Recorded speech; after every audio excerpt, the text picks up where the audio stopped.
Assalamualaikum warahmatullahi wabarakatuh. Nama saya Regita Pradiantiwi, NPM 100702138. Di sini saya akan memaparkan mengenai tugas akhir saya yang berjudul usulan perbaikan metode kerja dan waktu baku pada proses pembuatan produk gamis, proses penggabungan bagian atas dan bawah.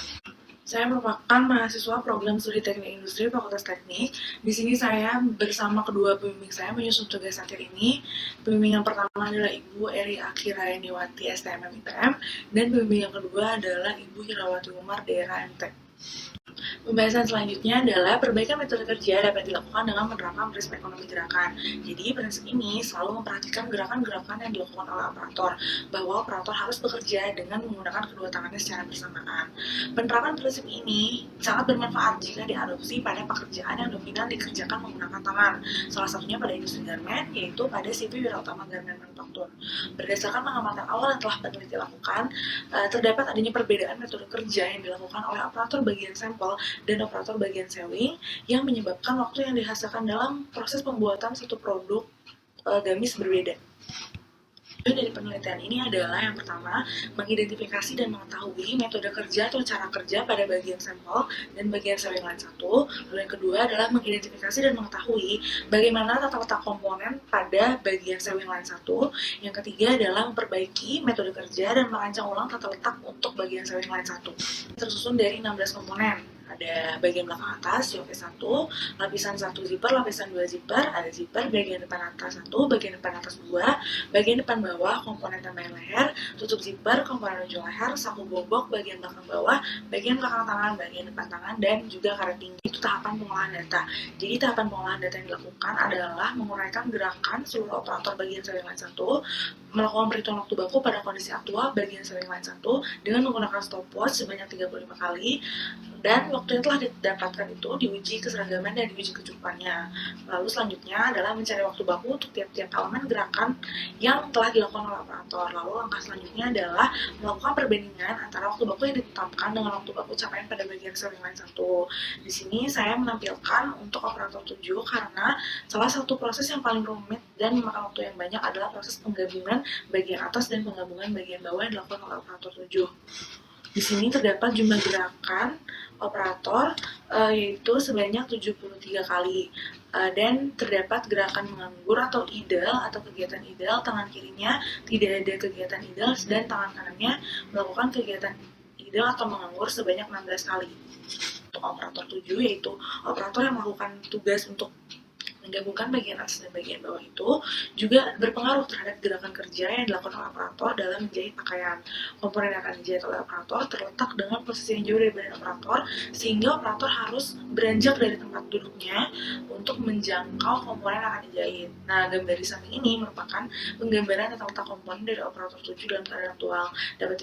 Dapat dilihat bahwa di sini terdapat ada bagian belakang atas yang memiliki jarak paling jauh dari badan atau dari operator, yaitu sebesar 19 inci dari operator.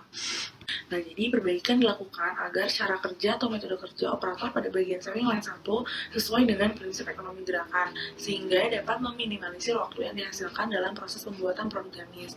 Perbaikan metode kerja yang sesuai dengan prinsip ekonomi gerakan dilakukan dengan cara mengubah tata letak komponen atau layout komponen masing-masing operator agar jarak jangkau antara operator dan komponen tidak terlalu jauh, dan operator dapat dengan mudah menjangkau komponen yang akan dijahit.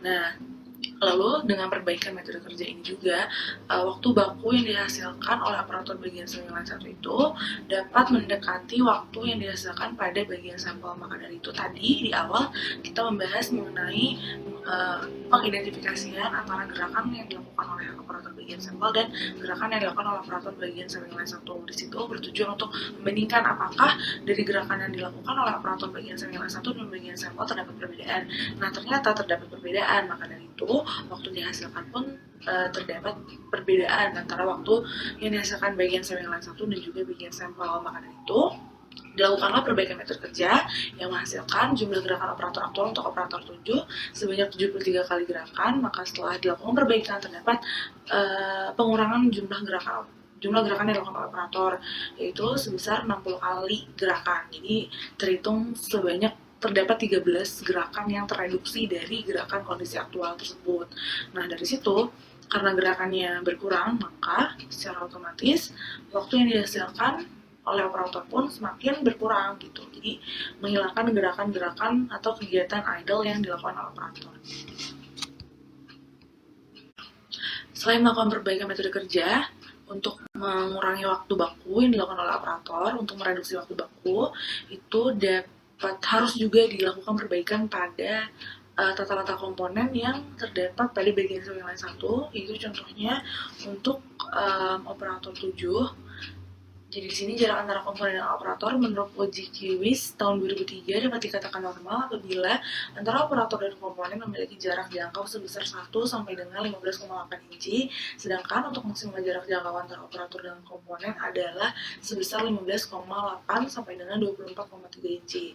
Gambar di samping atau gambar di sebelah sini, gambar yang tertera, dapat dilihat bahwa terdapat perbaikan rancangan ulang tata letak komponen. Yang kesimpulan dapat ditarik dari penelitian ini, yang pertama adalah bagian sampel mengerjakan penjahitan dan pengobrasan produk gamis dilakukan oleh satu orang operator, sedangkan bagian sel lain satu dibagi menjadi 14 operator. Lalu kesimpulan yang kedua adalah tata letak komponen yang ada pada bagian sel lain satu semuanya terletak pada bagian sebelah kiri tubuh operator. Jarak antara operator dan komponen yang akan dijangkau terletak sangat jauh. Lalu kesimpulan ketiga, setelah dilakukan perbaikan metode kerja, layout atau tata letak komponen, tiap-tiap operator juga dirancang kembali agar sesuai dengan jarak jangkau normal operator dan dirancang agar komponen diletakkan pada bagian kiri dan kanan tubuh operator. Sekian pemaparan tugas akhir saya. Terima kasih. Wassalamualaikum warahmatullahi wabarakatuh.